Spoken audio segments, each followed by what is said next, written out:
तो इशिता जी, मौनी अमावस्या के दिन स्नान ये महत्वपूर्ण क्यों है, ये 3 भागों में समझना पड़ेगा। पहला स्नान, दूसरा मौन और तीसरा अमावस्या। पहला स्नान, स्नान यानी कि गंगा यमुना और सरस्वती के संगम में आप स्नान कर रहे हैं उस दिन जिस दिन अमावस्या है, और वो दिन जिस दिन आपको मौन रखना है। तीनों का इफेक्ट कहाँ पे होता है ये समझाता हूं आपको। गंगा यमुना सरस्वती यानी 3 नदियों का संगम। हमारे भगवान में जो एक भगवान है जिनको ट्रिनिटी का सिंबलाइज किया जाता है, ट्रिनिटी से, यानी इनको 3 का पर्याय माना जाता है, वो है Lord Shiv ji.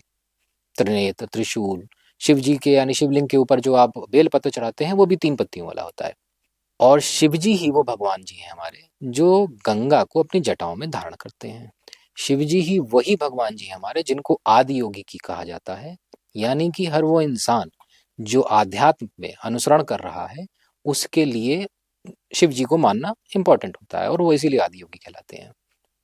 Now you are taking a dip in water on a day जब आपको मौन रखना है। मौन रखना आध्यात्म के अनुसरण करने वाले लोगों के लिए कंपलसरी चीज है, उसके बिना आप कंसंट्रेट नहीं कर सकते।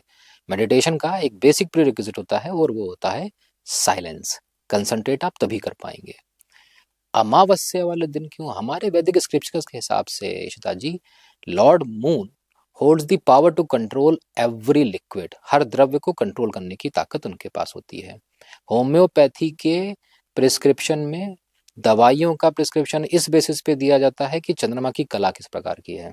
यानी कि जिस दिन अमावस्या होती है उस दिन आप हाई टाइड्स यानी स्प्रिंग टाइड्स देखते हैं। उस दिन वाटर की जो पावर होती है वो बढ़ी हुई मानी जाती है, because of the combined gravitational pull of lord sun and lord moon.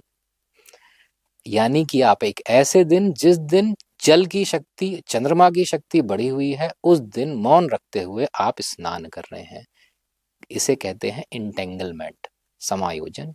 3 चीजें एक जगह पे एक साथ। लॉजिकली ये है मौनी अमावस्या के दिन स्नान करने का महत्व।